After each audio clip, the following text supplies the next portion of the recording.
तर एक इम्पॉर्टंट गोष्ट आहे जी सगळ्यांसोबत मला शेअर करायची. माझी पर्सनल स्टोरी आहे. जेव्हा मी लहान होते तेव्हा मला कुठे बाहेर जायचं असेल तर मी कुरकुरे घेत होते आणि मी ते सहसा रस्त्यावर फेकून देत होते. मला माहीत नव्हतं त्या टाईममध्ये की ते चुकीचं आहे. पण आता जेव्हा बघते, जेव्हा असे मोठे मोठे लोक आहेत ते सहसा जे मी लहानपणी चूक करत होते ते आता करायला, तर मला ते बघून खूपच वाईट वाटते. मला असं वाटते मी लहान होते, मला कळत नव्हतं. पण आता जे मोठे मोठे लोक आहेत, मॅच्युअर लोक आहेत, त्यांना ॲटलिस्ट कळायला पाहिजे की हे चुकीचं आहे. आणि जेव्हा मला हे कळालं की हे चुकीचं आहे, मी लगेच माझ्या पप्पाला सांगितले की पप्पा आपण गाडीमध्ये डस्टबिन घेऊ. मग पप्पानी गाडीमध्ये डस्टबिन ठेवली छोटीशी. आणि असं नाही की सगळे परफेक्ट असतात, सगळ्यांना सिव्हिल सेन्स आहे म्हणा. आपल्याला बदल करावा लागेल. जसं माझ्या फॅमिलीनं केलं.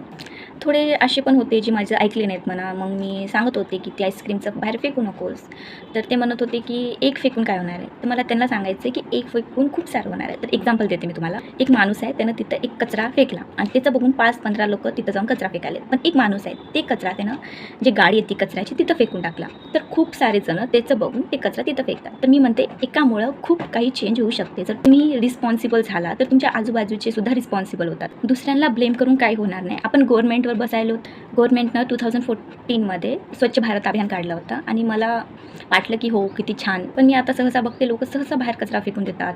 चलत्या ट्रेनमध्येच फेकून देतात, चलत्या गाडीमध्ये फेकतात, सहसा असं फेकून देतात बॉटल हे ते. तर मला वाटते आपली जिम्मेदारी आहे ती की आपण नाही फेकायला पाहिजे. आणि आपण सगळ्यांना सांगून सुद्धा काही होणार नाही. आपल्याला स्वतःलाच करायला पाहिजे. मग ते जे स्वच्छ भारत अभियान आलं त्याचं मला वाटलं की किती छान स्वच्छ करायलेत आपली इंडिया. पण ते नंतर मला कळलं नाही की दिसलंच नाही मला सिव्हिल सेन्स ते. मी म्हणते तुम्ही एका लोकांना जमा करून ते स्वच्छ भारत अभियान करण्यापेक्षा तुम्ही थोडं लोकांना सांगा की आपली रिस्पॉन्सिबिलिटी आहे आपलं देश चांगलं ठेवणं, खराब करणं. तुम्ही असं विचार करतात की आपला कचरा कोणी दुसरे साफ करतील. का साफ करतील? आपला कचरा आहे ना ते मग आपण साफ करायला पाहिजे. आणि आपण पूर्णपणे गव्हर्नमेंटवर तर बसू शकत नाहीत. एवढी मोठी इंडिया आहे आपली आणि गव्हर्नमेंटला फुल्ली रिस्पॉन्सिबल ठेवणं हे चुकीचं आहे.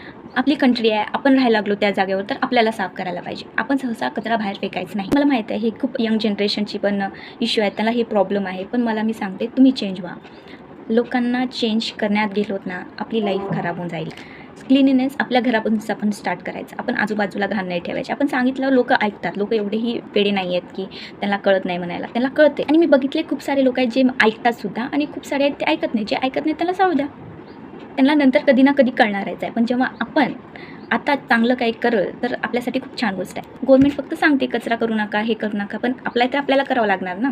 आणि एक कंट्रीचं चेंज एका पीपलपासून होते. तर मला वाटते ते पीपल आपण बनूया. आणि खूप यंग जनरेशन असं वाटते की आपली कंट्री स्वच्छ राहावं. पण आपण काही करू शकणार झालं. पण आता आपलं टाईम आहे, आपण करू शकतो.